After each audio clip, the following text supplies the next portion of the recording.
आज का ये जो क्लास है ये क्लास 12 के पोर्शन का है, जिसमें हम लोग इलेक्ट्रिक पोटेंशियल और इलेक्ट्रोस्टैटिक पोटेंशियल के ऊपर बेस्ड कुछ जेई नेट और आईआईटी लेवल के क्वेश्चंस को सॉल्व करेंगे।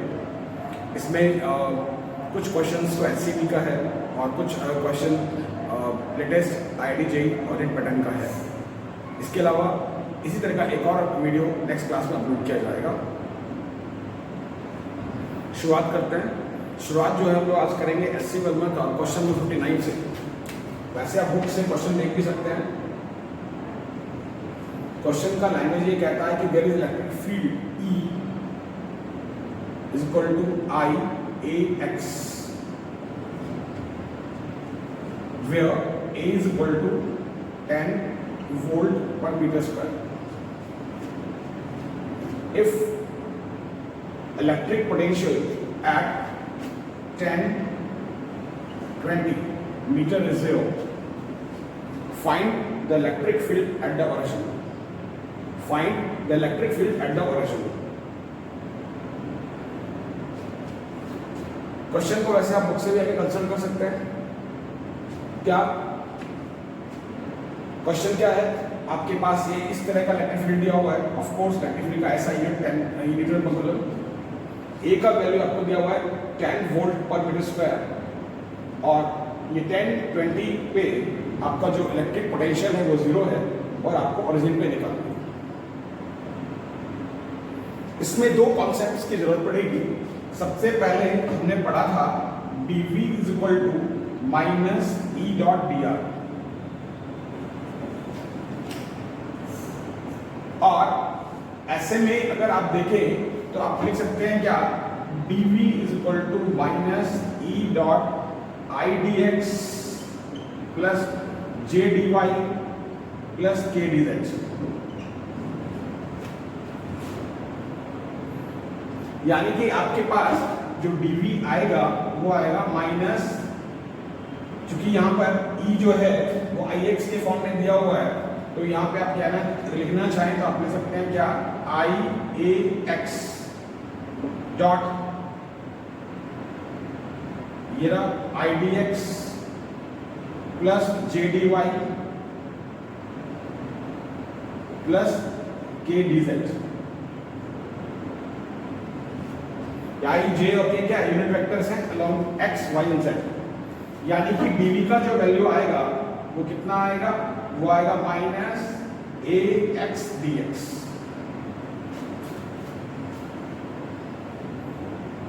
दूसरा, जब लोग कॉन्सेप्ट की बात करेंगे तो हम लोगों ने जब थ्योरी पढ़ा था तो मैंने बार बार याद दिलाया था कि जो किसी भी पर्टिकुलर पॉइंट पे अगर हम इलेक्ट्रिक पोटेंशियल निकाल रहे हैं तो one has to mention it what that जो आपका ये जो इलेक्ट्रिक पोटेंशियल है इन्फिनिटी पे 0 है। ये मान के हमने सारा डेरिवेशन किया था। अगर इन्फिनिटी पे 0 नहीं हो तो फिर गिवन पॉइंट पे आपका इलेक्ट्रिक पोटेंशियल बदल जाएगा। और यहाँ पे यही हुआ है कि यहाँ पे जो इलेक्ट्रिक पोटेंशियल जो 0 ले रहे हैं वो इन्फिनिटी पे नहीं है, वो बल्कि 10 और 20 पे है। राइट? अब शुरुआत क्या करनी कैसी है? अब देखें आपको क्या करना है। अब आपको चाहिए पोटेंशियल तो क्या करेंगे? डीवी को इंटीग्रेट करते हैं। डीवी को इंटीग्रेट करते हैं कहां से कहां तक? 10 और 20 पे क्या था? 0 था। तो जो भी आपका ये x के लॉन्ग ही है ना, तो यहाँ पे क्या करना पड़ेगा? 0। और जहां पे आपको निकालना है उसका b मान लें। और जब यहाँ पे आएंगे तो ये आएगा माइनस AX dx और इसका इंटीग्रेशन आपको करना पड़ेगा कहां से कहां तक? 10 से लेकर 0 तक, क्योंकि 10 से ओरिजिन पे आ रहा है। अब जब यहां पर आप dv का करेंगे, आप जानते हैं dv का इंटीग्रेशन क्या आएगा? v आएगा 0 से v, यहां पर माइनस a और ये x का क्या आएगा? x स्क्वायर बाई 2 0 से लेकर 10 तक। यहां पे मुझे थोड़ा सा रब करना पड़ेगा। dv is equal to minus e dot dr। तो dv is equal to minus e dr की जगह I dx J dy K dz ये हमने क्या लिखा है? 3 डायमेंशनल फॉर्म में जो हमने dr के पोजीशन जो dr जो आपका चेंज इन पोजीशन है उसको x y z पे लिया है। डॉट प्रोडक्ट से निकालेंगे तो a1 b1 plus a2 b2 plus a3 b3 होता है। तो चूंकि इलेक्ट्रिक फील्ड x के लॉन्ग है तो सिर्फ x वाला ही टर्म बचेगा। करके भी I dot I1, I dot J0, I dot K0। अब क्या करना है, पोटेंशियल चाहिए तो इसको इंटीग्रेट कर रहे हैं 0 से लेकर V तक, क्योंकि जहां से हम आ रहे हैं, कहां से आ रहे हैं, 1020 से। कहां पे आ रहे हैं, ओरिजिन पे, तो 0 से V पे आ रहे हैं और यहाँ पे 10 से 0 पे आ रहे हैं, और ये आएगा इसका पोटेंशियल इंटीग्रेशन V, और फिर यहाँ पे 0 से V ये लिमिट्स हैं, यहाँ पे x का x²/2 और यहाँ का जो लिमिट है वो हमने यहाँ पे ये थोड़ा सा उल्टा लिखा हुआ है, ऊपर से लिखा हुआ था, ये क्या आएगा 10 से ऐसे। अब क्या है, अब अगर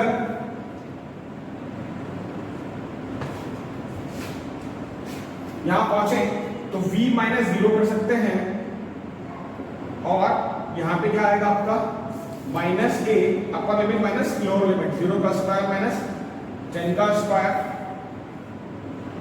अपॉन 2। ये हो गया v, a की जगह आपके पास क्या था 10, और ये आएगा -100, ये आ जाएगा अपॉन 2। इसको अगर आप सॉल्व करेंगे तो यू गेट 500 वोल्ट्स। ठीक है, तो this is question number 59।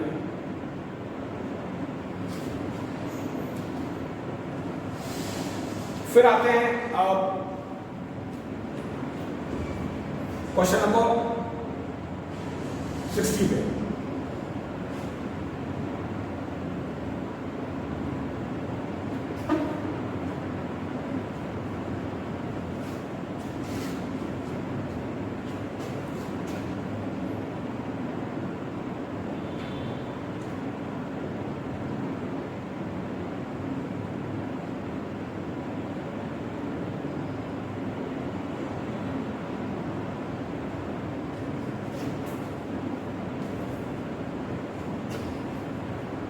Question number 60 में क्या कहता है कि ये आपके पास पोटेंशियल है, ये पोटेंशियल दिया हुआ है A = xy + yz + zx।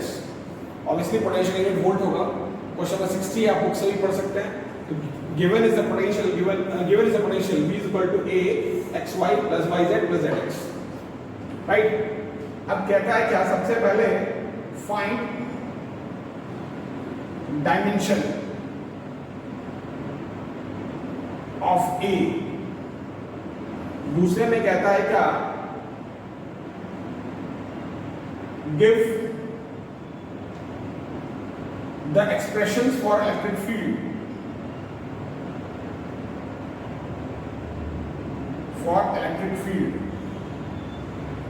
तीसरे में कहता है इफ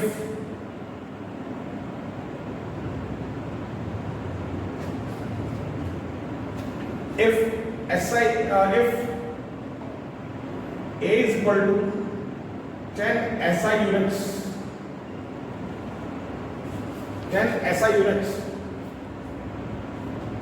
then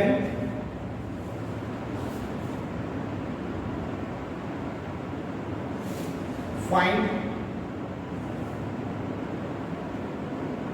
the magnitude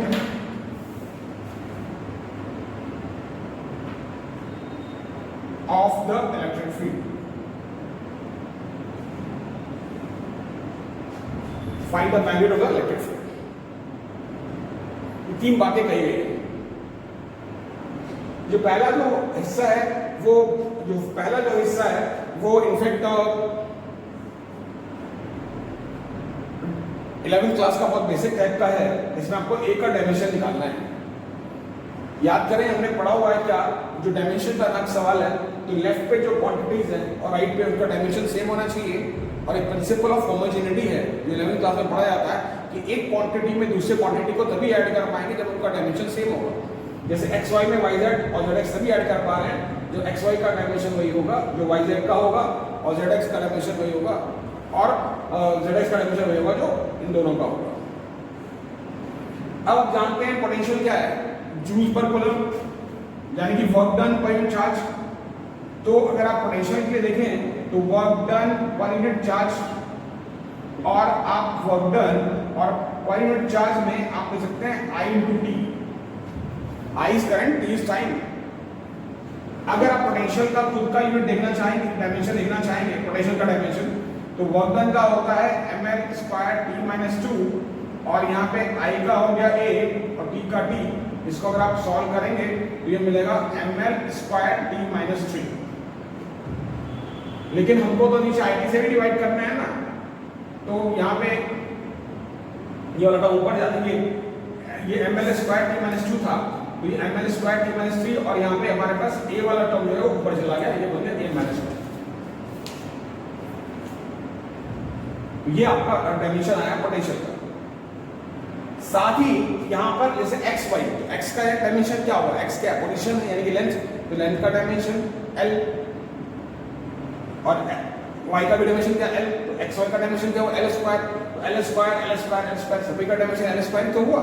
तो ऐसे में अगर आप यहाँ पे a का डायमेंशन निकालना चाहेंगे तो a का डायमेंशन क्या मिलेगा आपको, a का डायमेंशन मिलेगा what ml square t minus 3 a minus 1 upon l square, यानी कि डायमेंशन ऑफ A जो आएगा वो कितना आएगा, वो आएगा m t minus 3 a minus 1। दोबारा चेक कर सकते हैं, वर्क डन का आएगा क्या ml square t minus 2, I into T लिखा था क्यों की जगह, यहाँ पे a और t आ गया, ये a माइनस 1 हो गया, t यहाँ पे माइनस में आ गया, तो ml square t minus 3 a minus 1, right. और डायमेंशन ऑफ A अगर निकालें तो ये ऑब्वियसली एल स्क्वायर का टर्म हमको तो यहाँ पे A का डायमेंशन चाहिए था ना, तो यहाँ पे ध्यान रहे क्या ये यहाँ पे था एक्स वाई का तो एल स्क्वायर, तो ऊपर जाएगा तो m t minus 3 a minus 1।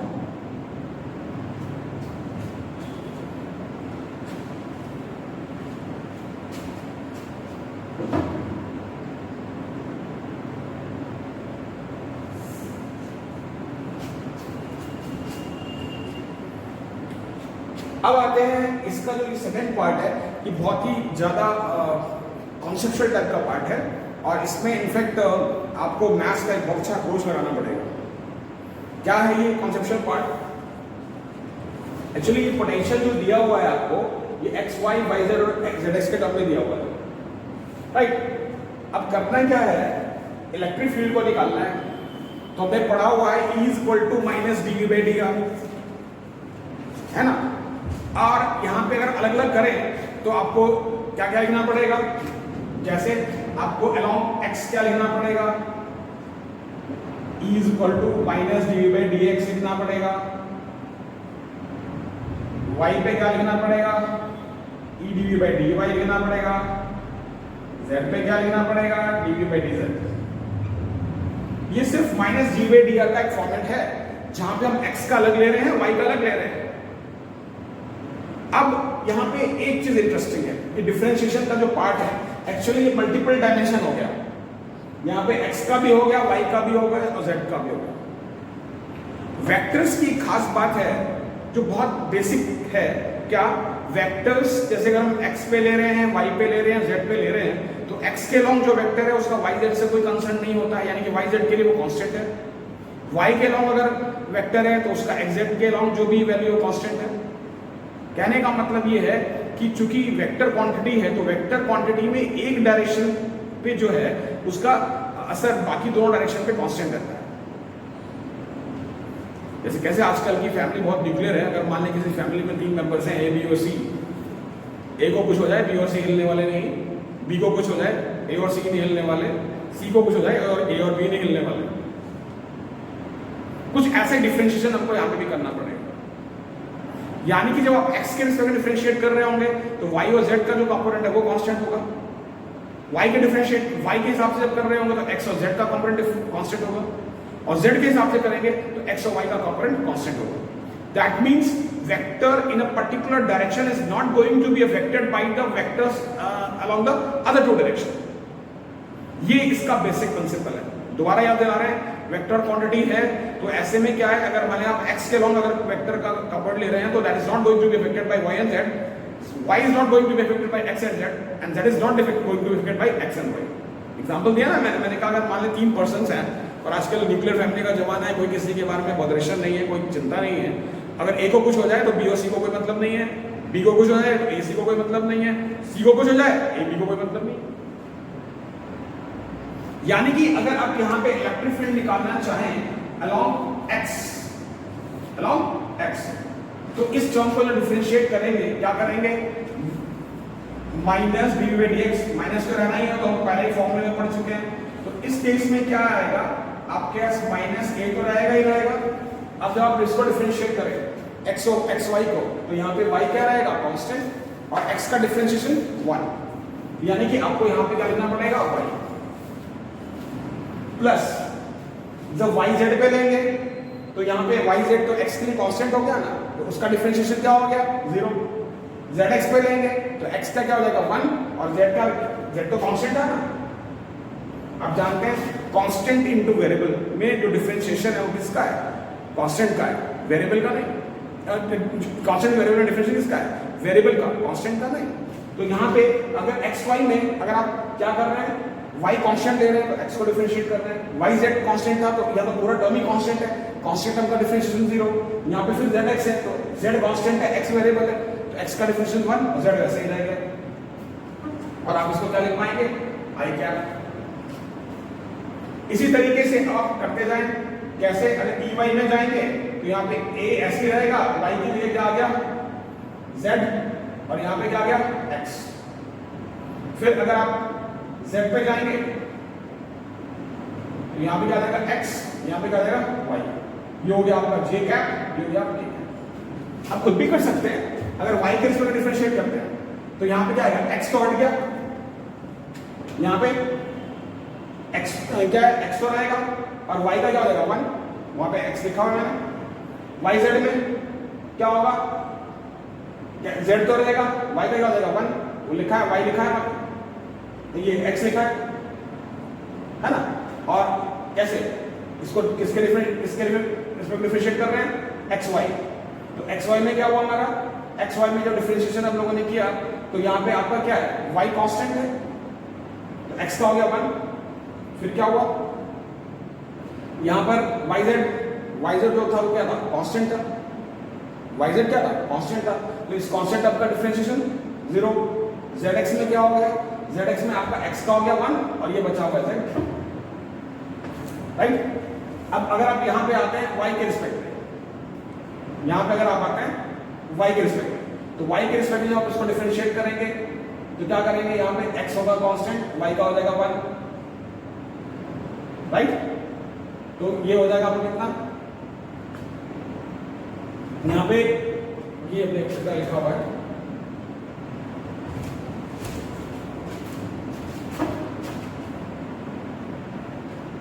यहाँ पे आता है, इसमें y के रिस्पेक्ट डिफरेंशिएट कर रहे थे तो यहाँ पे आपका क्या होगा, y का हो जाएगा 1 और x का रहेगा x, ठीक है। और yz में, यहाँ पे yz में y का हो जाएगा 1, z क्या हो गया, कांस्टेंट। ऐसे ही अगर आप यहाँ पे आते हैं ez में, तो ये xy का क्या होगा 0, z में z का 1, y रहेगा, प्लस zx में क्या हुआ, zx में आपका z का हो जाएगा 1 और x आपका रहेगा,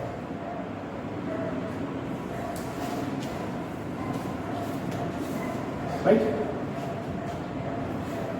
अब यहां पर जो इस पूरे को एक्सप्रेस करेंगे तो ये आपके पास इलेक्ट्रिक फील्ड, जो रिजल्टेंट इलेक्ट्रिक फील्ड आएगा वो क्या आएगा, E is equal to what, minus a, यहाँ पे आ जाएगा y प्लस z का i कैप प्लस यहाँ पे x प्लस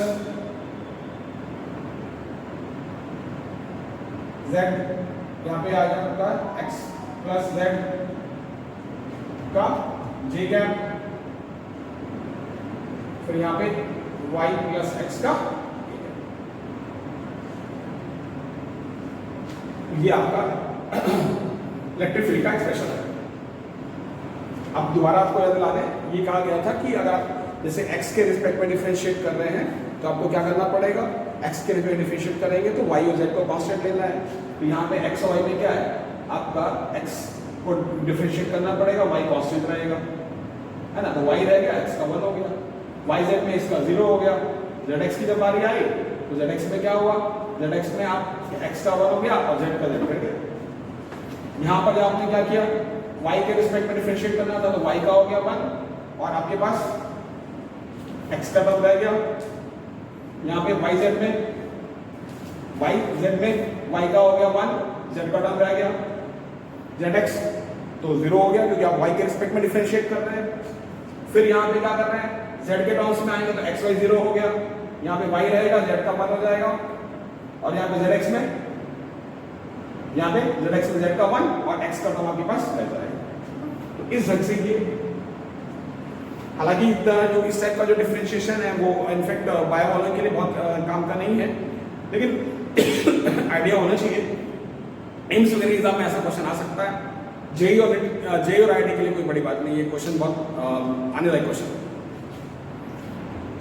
ये हो गया इलेक्ट्रिक फील्ड का एक्सप्रेशन। तीसरे पार्ट में क्या कहा गया है, तीसरे पार्ट में आपसे पूछा गया है कि अगर ए का वैल्यू 10 एसआई यूनिट ले लें, ए का वैल्यू अगर आप 10 एसआई यूनिट ले लें तो उसमें 10 एसआई यूनिट ले लें तो उसमें आपको इलेक्ट्रिक फील्ड का मैग्नीट्यूड चाहिए। तो क्या क्या करना पड़ेगा, और वो उसमें कहां पे निकाला था, 1 1 और 1, ये ध्यान रखिएगा। अगर किसी में से ये डाटा मिस हो गया है तो आप इसको ध्यान रखिएगा। क्या आपको निकालना है, वैसा क्वेश्चन बुक से भी पढ़ सकते हैं, इलेक्ट्रिक फील्ड का मैग्नीट्यूड निकालना है 1 1 और 1 पे, 1 1 और 1 पे अगर ए का वैल्यू 10 एसआई यूनिट्स है तो। डन। अब क्या करना है, यहां पर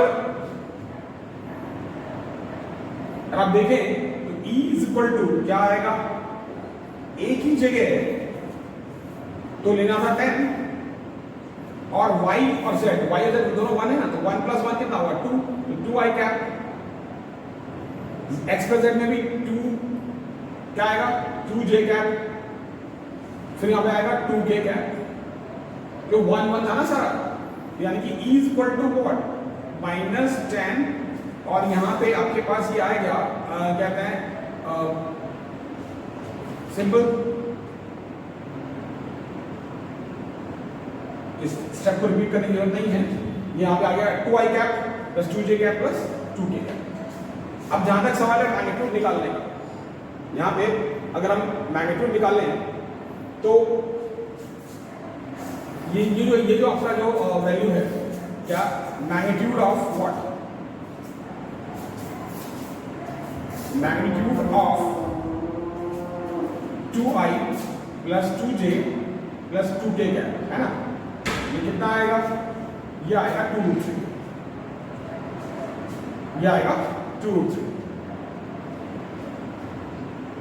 यानी कि इट विल बी अप्रॉक्सीमेटली 3.4। तो ऐसे में इलेक्ट्रिक फील्ड का जो मैग्नीट्यूड आएगा वो कितना आएगा 10 × 3.4।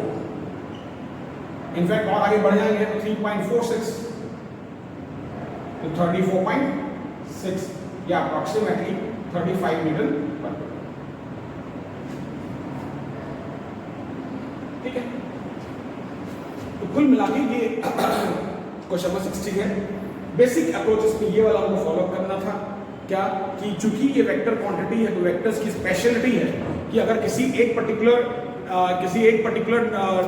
डायरेक्शन में अगर आप निकाल रहे हैं, किसी एक पर्टिकुलर डायरेक्शन की बात कर रहे हैं तो बाकी दो डायरेक्शन का जो उसका वैल्यू होगा वेक्टर का that will remain constant. X के लॉन्ग निकाल रहे हैं तो वाई जेड कांस्टेंट लेना है, वाई के लॉन्ग निकाल रहे हैं तो एक्स जेड का कांस्टेंट लेना है, जेड के लॉन्ग निकाल रहे हैं तो एक्स वाई का कांस्टेंट लेना है।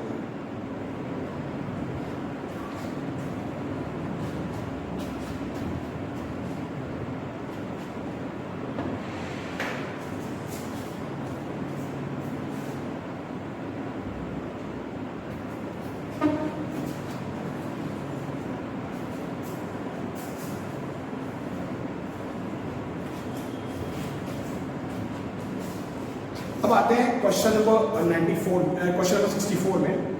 एक्चुअली क्वेश्चन नंबर 64 का जो कैलकुलेशन है थोड़ा लेंथी है, तो उस क्वेश्चन का आपको पूरा कॉन्सेप्ट दे रहे हैं और इनफैक्ट उस कॉन्सेप्ट से ही आप उस क्वेश्चन को सॉल्व करेंगे। जो मैं आपको रिजल्ट बताने जा रहा हूँ उसमें आपको सिर्फ जो डाटा है उसको प्लेस करना है, उसको कैलकुलेट करना है।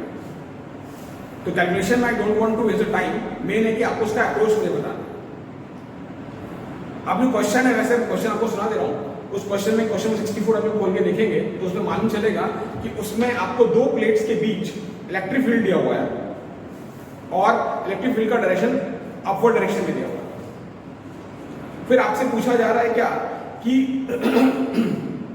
आपसे पूछा जा रहा है क्या कि एक इलेक्ट्रॉन को रिलीज करना है और उसके लिए आपको मिनिमम स्पीड चाहिए कि ऊपर मेरे पहले पार्ट में तो पूछा गया पोटेंशियल डिफरेंस और प्लेट्स का सेपरेशन दिया हुआ है, पोटेंशियल डिफरेंस और आपको प्लेट्स का सेपरेशन दिया हुआ है। दूसरे पार्ट में कहता है क्या कि एक इलेक्ट्रॉन को रिलीज करना है, मिनिमम स्पीड चाहिए कि वो ऊपर की प्लेट पे जाकर टकरा पाए। तीसरे में कहता है कि ये जो आपने स्पीड निकाला उस स्पीड का अगर हम आधा स्पीड मान लें, उस स्पीड का हम आधा स्पीड मान लें तो फिर वो कितने मैक्सिमम हाइट तक जाएगा। डन। एक्चुअली बेसिक जो सेंस है वो ये है कि कॉन्सेप्ट देने का है, तो I am not going behind the calculations, लेकिन जो उस क्वेश्चन का जो अप्रोच है वो आपको एक तरह से फॉर्मुलेट फॉर्म में दिखा दे रहे हैं, फॉर्मुलेटेड फॉर्म में बता दे रहे हैं। आप उसके आगे उसमें आपको डाटा को प्लेस करना है, वहाँ पे इलेक्ट्रिक फील्ड का वैल्यू दिया हुआ है और फिर आपके पास वो प्लेट्स का सेपरेशन भी दिया हुआ है, right.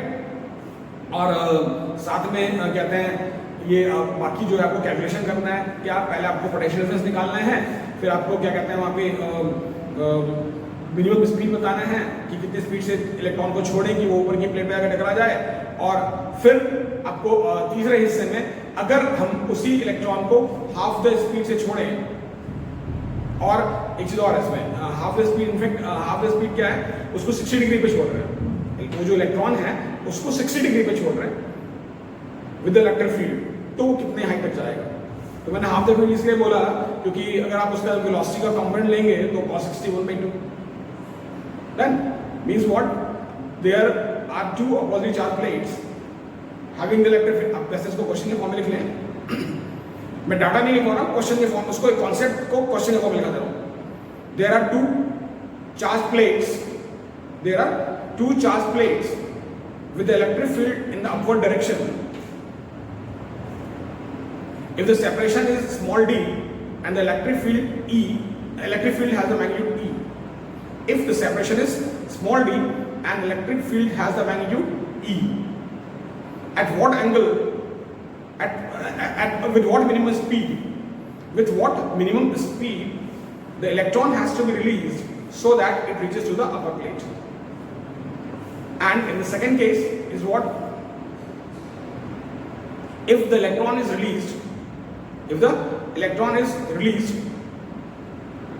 at an angle of 60 degree with the electric field, up to what height will the electron go? And third is find the potential difference between the plates.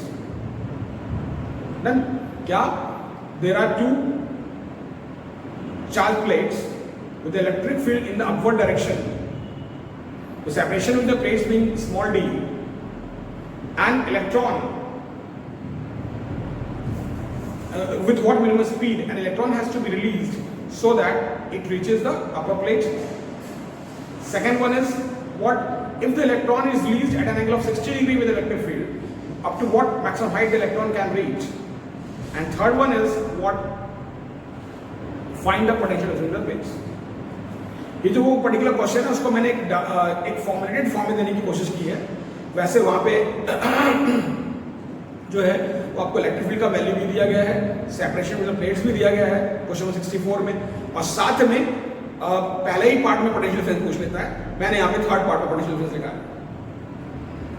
तो अब इस क्वेश्चन को solve करते हैं तो करना क्या पड़ेगा, जैसे अगर मान लीजिए आपके पास इलेक्ट्रिक फील्ड है, ये दो चार्ज प्लेट्स हैं और ये इलेक्ट्रिक फील्ड का डायरेक्शन अपवर्ड डायरेक्शन में है। इसका मतलब ये हुआ कि ये जो आपका नीचे का जो प्लेट होगा वो पॉजिटिव चार्ज होगा, हालांकि वो दिया नहीं है, उसकी कोई जरूरत नहीं थी, और ऊपर का नेगेटिव। क्यों? जानते हैं इलेक्ट्रिक फील्ड का डायरेक्शन पॉजिटिव चार्ज से अवे और नेगेटिव के टुवर्ड्स, पॉजिटिव चार्ज से अवे और नेगेटिव के टुवर्ड्स। देन अब क्या है, ये सेपरेशन डी है,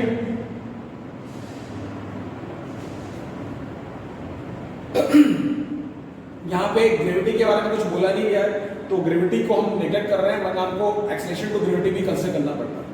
क्या यहाँ पे ग्रेविटी के बारे में कुछ मेंशन नहीं है, तो यहाँ पे हम ग्रेविटी नेगलेक्ट करके चल रहे हैं, वरना हमको एक्सेलरेशन निकालने के लिए एक्सेलरेशन टू ग्रेविटी की भी जरूरत पड़ती है। अब करना क्या पड़ेगा, यहाँ पे सबसे पहले ए निकालना पड़ेगा, जो कि QE/m आएगा। अब Q यहाँ पे इलेक्ट्रॉनिक चार्ज होगा, क्योंकि इलेक्ट्रॉन को रिलीज कर रहे हैं। जरूरी नहीं है, अगर IIT में क्वेश्चन आता है तो कोई जरूरी नहीं कि इलेक्ट्रॉन को रिलीज करें, किसी भी चार्ज को रिलीज कर सकते हैं। E का वैल्यू क्वेश्चन में दिया ही हुआ है, हम तो उसको एक फॉर्मुलेटेड फॉर्म में लिख रहे हैं। E हो गया इलेक्ट्रिक फील्ड, M हो गया क्या, मास ऑफ इलेक्ट्रॉन, M हो गया मास ऑफ इलेक्ट्रॉन। अगर आपके पास कोई और कोई चार्ज पार्टिकल है, उसका मास दिया रहेगा। अब इंटरेस्टिंग क्या है, चार्ज पार्टिकल को जाना कहाँ है, ऊपर। इलेक्ट्रिक फील्ड कहाँ है, ऊपर, लेकिन चार्ज पार्टिकल कौन सा है, इलेक्ट्रॉन। तो हम जानते हैं इलेक्ट्रॉन पे जो फोर्स लगेगा वो इलेक्ट्रिक फील्ड के अपोजिट यानी कि डाउनवर्ड लगेगा, यानी कि डाउनवर्ड लगेगा। मतलब कहने का क्या कि यहाँ पर आपके पास एक्सेलरेशन आएगा वो एक तरीके से रिटार्डेशन फॉर्म में होगा, नेगेटिव फॉर्म। एक्सेलरेशन जो होगा जैसे आपके पास रिटार्डेशन फॉर्म में होगा, नेगेटिव फॉर्म में होगा। अब करना क्या है, यहाँ पे जब लिखेंगे v² - u² = 2as, तो v² की जगह क्या आएगा, 0, क्योंकि आप मिनिमम स्पीड से भेज रहे हैं, तो इसका मतलब ये है कि इसी ऊपर की प्लेट तक ही पहुंचेगा। वहां पे लिखा हुआ मिनिमम स्पीड, ये नहीं लिखा है कि इतनी स्पीड से स्ट्राइक करना है। ये 0 हो गया और ये u² हो गया, एक्सेलरेशन माइनस में है 2, और यहाँ पे क्या आएगा, QE/m, और s के लिए क्या आएगा, v। तो यहाँ से आप आराम से u निकल सकता है क्या, 2QE/m × d। अब ये हमने एक तरीके से जो सॉल्यूशन दिया है, ये फॉर्मुलेटेड फॉर्म में दिया है। आप यहाँ पे इलेक्ट्रॉन का वैल्यू प्लेस, इलेक्ट्रॉन का चार्ज रखें, इलेक्ट्रिक फील्ड का वैल्यू रखें, मास आप जानते हैं इलेक्ट्रॉन का मास 9.1 × 10⁻31 kg होता है, वो रखें। सेपरेशन d वहां पे दिया हुआ है, आराम से ले सकते हैं। ये आपके पास U है। अब अगर कहते हैं कि इस इलेक्ट्रॉन को रिलीज कर रहे हैं at an angle of 60 degree, ये रहा U, यहां क्या आ गया, U cos 60, यानी कि now the speed is what, U/2। यही चीज मैं स्टार्टिंग में बोल रहा था, उसको मैंने डायरेक्टली बोल दिया क्या कि पहले स्पीड निकाली है और फिर हाफ द स्पीड से ऊपर जा रहे हैं। तो हाफ द स्पीड से मेरा मतलब ये था कि अगर 60 डिग्री पे रिलीज कर रहे हैं, 60 डिग्री पे अगर रिलीज कर रहे हैं, तो ऑब्वियसली उसका इसके अलावा हमको क्या लेना पड़ेगा, कंपोनेंट, और कंपोनेंट लेंगे तो क्या बन जाएगा, U/2। कंपोनेंट लेंगे तो क्या बनेगा, U/2। तो इस ढंग से ये आपको यहाँ पे स्पीड एक तरीके से जो हमने स्पीड यहाँ पे निकाला है ना, स्पीड अगर निकाला है तो उसमें आपको बताना है क्या कि किस हाइट तक जा पाएगा, राइट। स्पीड आपको सेम मेंटेन करना है। वो जो पर्टिकुलर क्वेश्चन दिया गया है उसमें लिखा हुआ है कि suppose that the speed remains the same in the part, in the above part, and now we release the electron at an angle 60 degree. तो स्पीड जो पहले पार्ट में निकाला है उसी स्पीड को यूज करते हुए 60 डिग्री के एंगल पे छोड़ेंगे, तो ये स्पीड आपको क्या लेना पड़ेगा, U/2।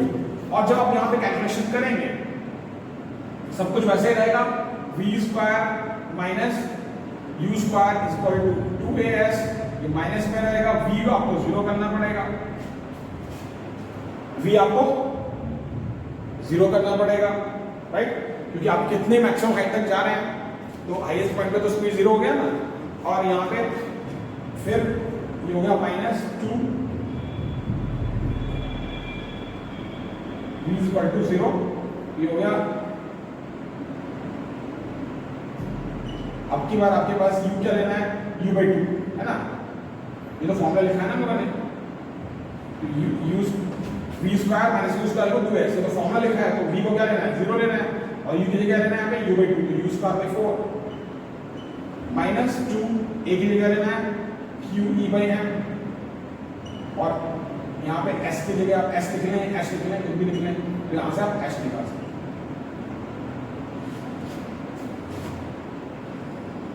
ठीक है, तो ये एक तरीके से हम लोगों ने टाइम बचाने की कोशिश की है, इसको फॉर्मुलेटेड फॉर्म में छोड़ दिया है। यानी कि अगर आप देखें तो v² - u² 2s, तो सेकंड पार्ट में जो चेंज है वो सिर्फ इतने का चेंज है, वो इतने का चेंज है कि आपने जो इलेक्ट्रॉन को जो छोड़ा है वो 60 डिग्री एंगल पे छोड़ा है विद इलेक्ट्रिक फील्ड। और ऐसा करने पे क्या होगा, ऐसा करने पे आपके पास जो इलेक्ट्रिक फील्ड का जो यहाँ पे वैल्यू आ जाएगा वो u/2 आ जाएगा, u cos 60। तो v हो गया 0, क्योंकि आपको हाईएस्ट पॉइंट तक जाना है तो हाईएस्ट पॉइंट पे स्पीड क्या लेना पड़ेगा, 0। स्पीड क्यों 0, क्योंकि आप इलेक्ट्रॉन को ऊपर रिलीज कर रहे हैं, यानी कि इलेक्ट्रिक फील्ड के अगेंस्ट रिलीज कर रहे हैं, यानी कि जो भी एक्सेलरेशन मिलेगा इलेक्ट्रिक फील्ड का that will be what, retarding one, है ना। और उसके बाद आपको a क्या करना है, a की जगह qv/m लेना है और s यानी कि h आपको निकालना है। वैसे अगर आप यहाँ पे h निकालना चाहें तो कितना आएगा, ये h आ जाएगा, ये आ जाएगा आपके पास m into u square upon 4 2 8 q e, ये आ गया आपके पास कितना, 1 q e यहाँ पे आ गया, m ऊपर चला गया, h आपने निकाल लिया।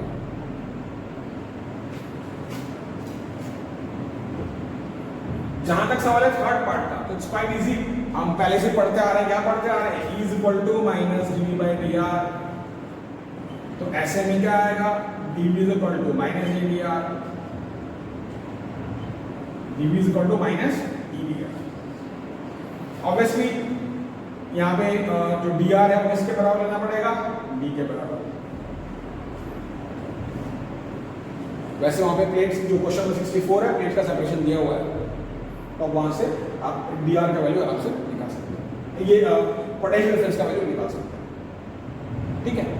और वैसे एक चीज और है जो कॉन्सेप्ट वाइज है, क्या इलेक्ट्रिक फील्ड जो है वो क्या कर रहा है, ऊपर की तरफ बढ़ रहा है। जिस डायरेक्शन में इलेक्ट्रिक फील्ड बढ़ रहा होता है उस जगह पोटेंशियल घट रहा होता है, उस जगह पोटेंशियल घट रहा होता है। यानी कि आप नीचे के मुकाबले ऊपर पोटेंशियल डिफरेंस लेंगे तो माइनस में लेंगे, ऊपर के मुकाबले नीचे लेंगे तो प्लस में लेंगे। क्यों, क्योंकि direction in which electric field increases the potential difference decreases. But हमसे सिर्फ उसमें पोटेंशियल डिफरेंस पूछा गया है उस पर्टिकुलर क्वेश्चन में, तो हमने सिर्फ उस ख्याल से आंसर दिया है, that is simple dv is equal to minus dr। मैंने ये कहा कि अगर पूछा जाए तो जैसे ऊपर की तरफ इलेक्ट्रिक फील्ड बढ़ रहा है तो ऑब्वियसली नीचे से ऊपर की तरफ जाएंगे तो पोटेंशियल क्या होगा, घटेगा, और नीचे की तरफ पोटेंशियल बढ़ेगा। तो नीचे से ऊपर की तरफ जाएंगे तो ऊपर की तरफ का पोटेंशियल क्या होगा, कम होगा, नीचे का ज्यादा होगा। ऊपर से नीचे आएंगे तो जस्ट उल्टा होगा। क्यों, क्योंकि इलेक्ट्रिक फील्ड और पोटेंशियल डिफरेंस का जो रिलेशन है वो उल्टा होता है। जहां पे आपका इलेक्ट्रिक फील्ड बढ़ रहा है, जहां पे इलेक्ट्रिक फील्ड बढ़ रहा है वहां पोटेंशियल डिफरेंस घट रहा है, और जहां इलेक्ट्रिक फील्ड घटता है वहां पोटेंशियल डिफरेंस बढ़ता है।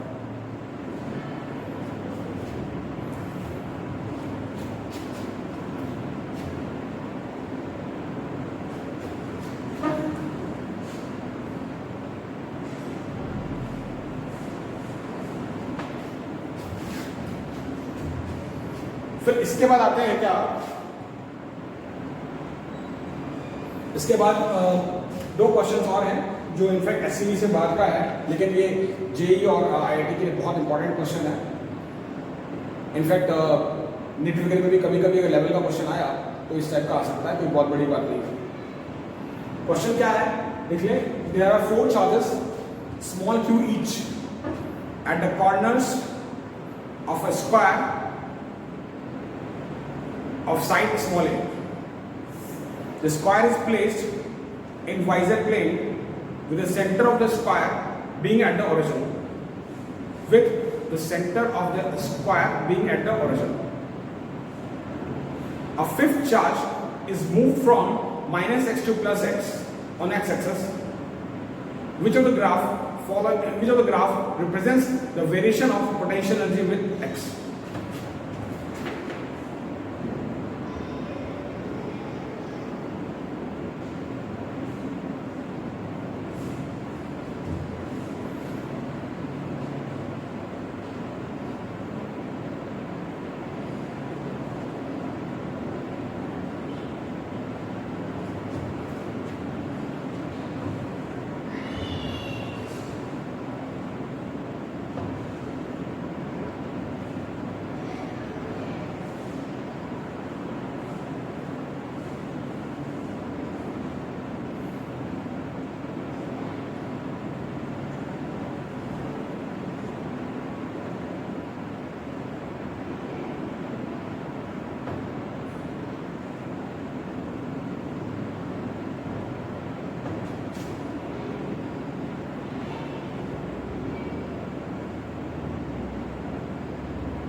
U stands for potential G.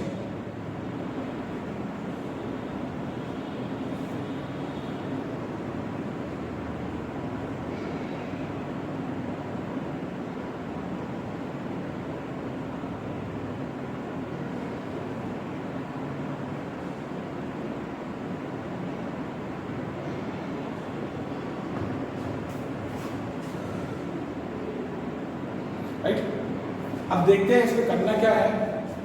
इसमें कुछ इस तरह का है,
ये कुछ इस तरीके से है, जैसे ये वैसे एग्जैक्टली तो थोड़ा सा बुढ़ा हुआ है, लेकिन फिर भी कुछ इस तरीके से ये ऐसे स्क्वायर है जो कि वाईजेड प्लेन में रखा हुआ है, और ये आपके पास एक्सिस है कुछ ऐसे, राइट। ये कहाँ है, वाईजेड प्लेन में। ये आपके पास एक्सिस है ऐसे, एक्स एक्सिस ऑफ कोर्स ये नीचे तक पार कर रहा होगा, और ये ऑब्वियसली इसका सेंटर भी है, इसका स्क्वायर का। अब ध्यान से देखें, एक्चुअली जो मेरा पर्पस था दिखाने का वो ये था, जैसे यहाँ पे कोई एक्सिस है, राइट। अब अगर हम यहाँ पे ये मैंने ये लिया है मार्कर, है ना, अगर मैं इसको यहाँ से मिलवाऊँ ऐसे, कुछ ऐसे, तो कुछ इस तरीके से मिलेगा, नहीं, ये कुछ इस तरीके से मिलेगा ऐसे। ये रहा आपका एक्सिस, और यहाँ से आप डायरेक्ट लाइन से मिलवाएं, या इसको डायरेक्ट यहाँ से मिलवाएं, या इसको यहाँ से मिलवाएं, या इसको यहाँ से मिलवाएं। क्या ऐसे था, इसको आप यहाँ ऐसे मिलवाएं, या इसको ऐसे मिलवाएं, या इसको ऐसे मिलवाएं, या इसको ऐसे मिलवाएं, राइट। मतलब कुछ इस तरीके से। अगर मैं 4 फिंगर ले लूं तो कुछ इस तरीके से। तो सिमेट्रिकली जब देखेंगे तो हर एक 4 से जो डिस्टेंस आएगा वो बराबर आएगा।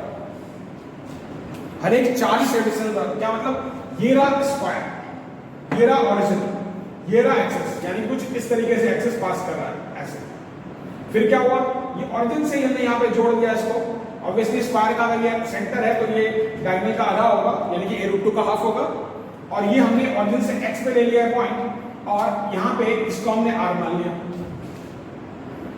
यानी जो डिस्टेंस आएगा वो डिस्टेंस कितना आएगा, अगर मैं r यहाँ निकालना चाहूँ तो वो r कितना आएगा, r will be equal to what, it will be x square plus what, x square plus a square by 2, right. ये r आएगा आपके पास। अब क्या करना है, इनको जहां तक सवाल है पोटेंशियल जी का, याद करें potential equal to what, potential difference into charge, है ना। क्यों, जो हमने वर्क डन किया था, वैसे भी, या पोटेंशियल एनर्जी पॉइंट चार्ज को हमने क्या कहा था, पोटेंशियल पॉइंट चार्ज को क्या कहा था, पोटेंशियल। ठीक है, अब ऐसे में क्या करेंगे, ऐसे में अगर आप यहाँ पे मान लें कि यहाँ पे आप कोई चार्ज क्यू रख रहे हैं और यहाँ पे कोई चार्ज क्यू रख रहे हैं, तो सिंगल चार्ज सिस्टम का अगर आप पोटेंशियल निकालेंगे तो कितना आएगा, U equal to what, K Q square by R, और अगर चारों के लिए ले लेंगे तो it will be equal to what, K Q square by 4 into R, ये आएगा, राइट। अब इसमें आपके पास ये जो वैल्यू आएगा टोटल पोटेंशियल जो आएगा, अगर आप यहाँ पे टोटल पोटेंशियल लिखते हैं क्या लिखना पड़ेगा, 4K Q square by under root of what, x square plus a square पे, ये इनफैक्ट टोटल मतलब टोटल पोटेंशियल TPE, शॉर्ट में लिखा है TPE, टोटल पोटेंशियल एनर्जी, कितना आएगा, इतना। डन। अब आप यहां पे देखें क्या क्या कहा मैंने कि आप किसी सिमेट्रिकली, जैसे अगर आप कोई ऐसे स्क्वायर, वैसे एग्जैक्टली ऐसे कोई स्क्वायर शीट लेते हैं तो क्या करेंगे, यहाँ पे एक्सेस है तो चारों चार्जेस का डिस्टेंस यहां तक आने पे, अगर ऊपर की तरफ ले रहे हैं तो एक जैसा आएगा, और कितना आएगा, वो इतना आएगा, राइट। और फिर हमने देखा था क्या, पोटेंशियल एनर्जी क्या था, पोटेंशियल इनटू चार्ज, या पोटेंशियल का डिफरेंस क्या था, potential difference into charge. Potential वैसे डिफाइन किया था, electrostatic potential was what, electrostatic potential energy per unit charge.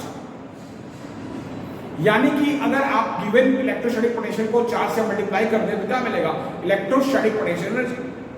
तो आप पहले तो फिगर बना सकते हैं समझने के लिए, उसके आप लिख सकते हैं कि electrostatic potential energy for the single charge will be equal to what, for the single charge will be equal to this, and for 4 charges it will be equal to, for single charge will be equal to this, and 4 charges, for 4 charges will be equal to this. या आप ये कह लें simple, अगर चारों charges का, इसका चारों का यहां पोटेंशियल देखेंगे तो K Q by R, और पांचवा चार्ज भी Q है तो Q से मल्टीप्लाई कर देंगे तो K है ना, और राइट, तो क्या करेंगे, चारों का पोटेंशियल कितना आएगा, 4K Q by R, single का पोटेंशियल कितना होगा, K Q by R, 4 का क्या होगा, 4K Q by R, और दोबारा Q से मल्टीप्लाई कर देंगे तो क्या आएगा, 4K Q square by R, और R का वैल्यू क्या लिखा है। अब यहां पे हम सबसे पहले ये आइडिया लगाए कि अगर हम x का वैल्यू इन्फिनिटी रखते हैं, अगर x का वैल्यू इन्फिनिटी रखते हैं यहाँ पे, तो ये जो पोटेंशियल जी आएगा इट विल बी 0। वैसे एक्जैक्टली 0 मैं इसलिए नहीं बोलना चाहूंगा क्योंकि यहाँ पर ये एक्जैक्टली x स्क्वायर x नहीं है, x square plus a square पे 2 है, but it will be almost 0 at infinity. तो हमको एक तो ग्राफ में ये ढूंढना पड़ेगा कि ऐसा पॉइंट्स मिले जहां पे कि it will be tending to 0, यानी कि आप कह सकते हैं कॉन्सेप्ट वाइज, अगर यहाँ पे सॉल्यूशन में देखें तो आप कह सकते हैं क्या, x टेंड्स टू इन्फिनिटी तो u टेंड्स टू 0, ये होना चाहिए। अब आप देखेंगे तो यहाँ पे आपको ये जो चीज मिलेगी ये आपको 3 और 2 में मिलेगी। स्ट्रेट लाइन का वेरिएशन कुछ हो नहीं सकता क्योंकि यहाँ पे x स्क्वायर का टर्म है, या बहुत ज्यादा आप करेंगे x स्क्वायर का रूट निकालेंगे तो इनवर्सली प्रोपोर्शनल टू x आ सकता है ऑलमोस्ट, तो स्ट्रेट लाइन तो हो नहीं सकता, तो ये बात खत्म हो गई। अब आते हैं इन दोनों के ऊपर, इसमें तो डिसकंटिन्यूअस है और इलेक्ट्रोस्टैटिक पोटेंशियल सिस्टम का होता है, किसी एक का नहीं होता है। हमने पहले भी कहा था जब मैंने थ्योरी पढ़ाई थी तो मैंने कहा था क्या कि इलेक्ट्रोस्टैटिक पोटेंशियल बिल्कुल वैसा ही होता है जैसे किसी कैनवास पे कलर पेंट, क्योंकि किसी भी कैनवास पे जो कलर पेंट होता है वो कलर पूरा फैला होता है। आप ये नहीं कह सकते कि ये कलर इस पॉइंट का है, वो पूरे कैनवास का है और बीच में कोई कलर गायब नहीं होता। तो इलेक्ट्रोस्टैटिक पोटेंशियल पूरे सिस्टम का होता है, it should not be distorted और डिसकंटिन्यूअस। तो उस हिसाब से ये वाला भी आपका गड़बड़ हो गया। बाकी बचते हैं, अब ये इन दोनों में सिलेक्ट करते हैं। तो आप यहाँ पे देखिए, ये जो मैंने बात कही कि x tends to infinity and u tends to 0, ये तो आपको यहाँ पर भी मिल रहा है और यहाँ पे भी मिल रहा है। यानी कि अब आपको ढूंढना पड़ेगा क्या, कि आपको ये ढूंढना पड़ेगा कि मैक्सिमम कहाँ पे होगा, कौन पोटेंशियल।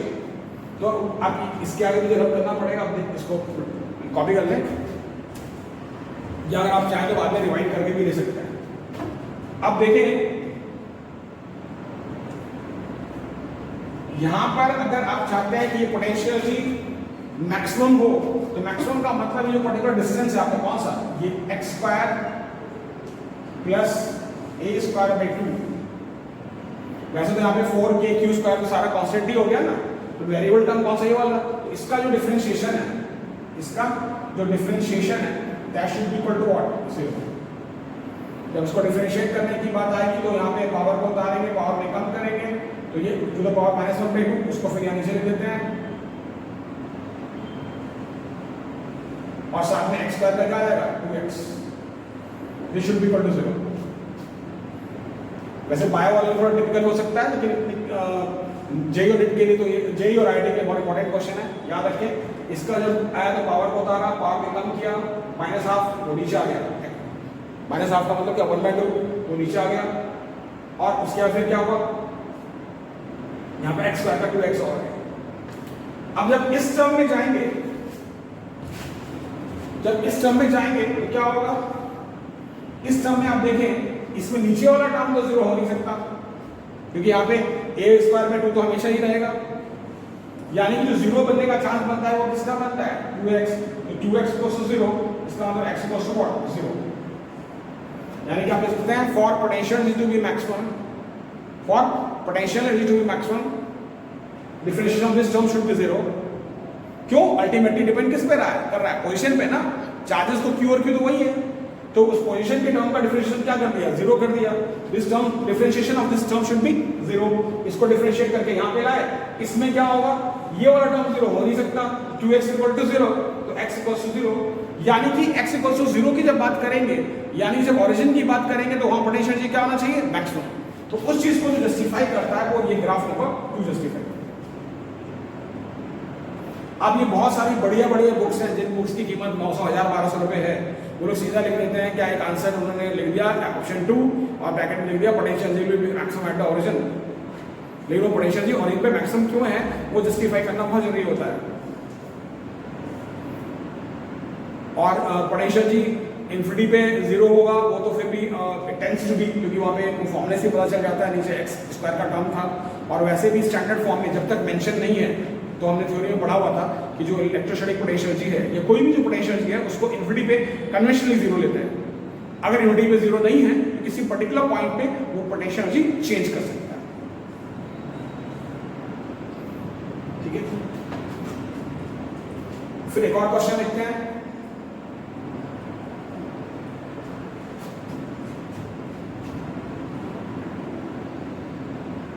ये जो पर्टिकुलर क्वेश्चन को करने वाले हैं ये आईआईटी एडवांस में आया हुआ क्वेश्चन है, हालांकि क्वेश्चन कोई बहुत ज्यादा टफ नहीं है। उसमें देखिए there are 2 charge particles,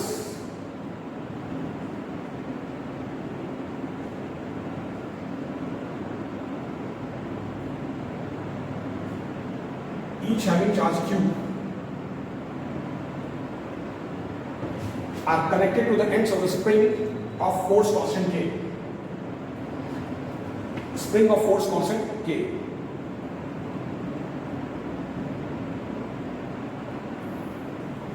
They were released when they were smaller apart. They were released when they were smaller apart.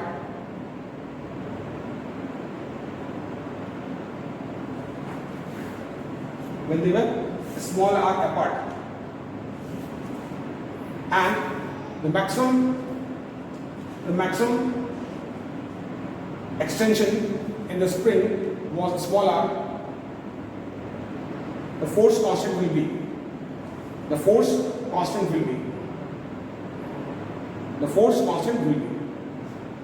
अब इसमें आप ऑप्शन ले सकते हैं 1/,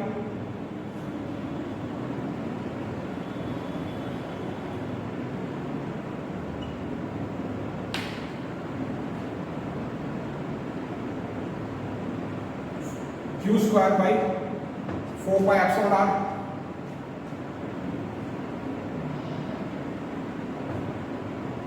q square by pi epsilon r,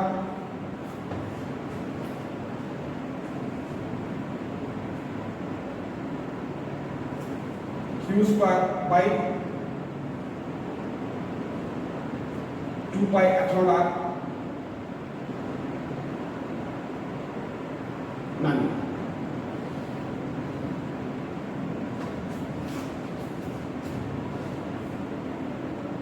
तो इस क्वेश्चन का जो सॉल्यूशन है वो क्या है? अब देखिए इसके ऊपर जो बेसिक जो इसका अप्रोच है, इसका जो बेसिक अप्रोच है वो क्या है? इसमें स्टार्टिंग में जो पोटेंशियल रही होगी वो चार्जेस का अगर हम पोटेंशियल देखें तो that will be equal to what? Initial potential energy, बल्कि आप कह सकते हैं इनिशियल इलेक्ट्रिक पोटेंशियल वो कितनी रही होगी? Q square by 4 pi epsilon r, क्योंकि पहले वो स्मॉल आर पार्ट था और बाद में इनके बीच का जो initial electric potential, initial electric potential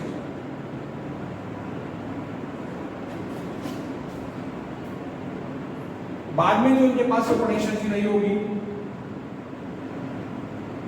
final potential, तो Q square upon 4 pi epsilon 2,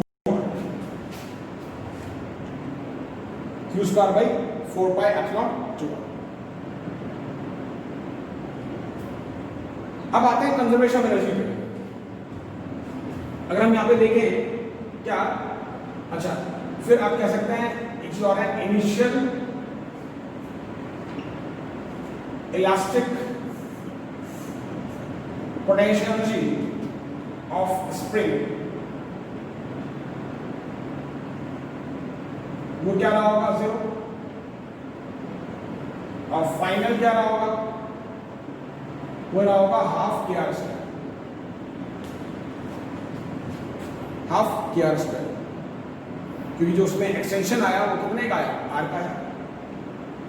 जो एक्सटेंशन आया वो आर का है। अब अगर आप कंजर्वेशन ऑफ एनर्जी के हिसाब से देखें तो यहां पे जो चेंज आप देख सकते हैं by conservation of energy, change in potential energy of spring is equal to change in electrostatic potential energy, change in electrostatic potential energy. तो दिस माइनस दिस, तो यहां पे क्या रह जाएगा? Half k r square, this minus this, अगर आप ये निकालते हैं यहां पर तो ये कितना है? दोनों का जो यहां पे चेंज, ये जो है क्या चेंज इन इलास्टिक पोटेंशियल किसका? स्प्रिंग का। और राइट में क्या कह रहे हैं? Change in electrostatic potential. तो जो दोनों का डिफरेंस निकालिएगा तो क्या आएगा? Q square upon 4 pi epsilon 2r, 4 pi epsilon 2r। यानी कि अगर आप यहां से K का वैल्यू निकालना चाहें, अगर यहां से आप K का वैल्यू निकालना चाहें तो कितना कितना आएगा? K का वैल्यू इक्वल टू व्हाट? ये आएगा 2 Q square upon 4 pi epsilon not, बल्कि हम यहाँ पे पहले से 2 और डाल देते हैं, 2 और 2 हट जाएगा तो आएगा क्या? K is equal to Q square upon 4 pi epsilon r।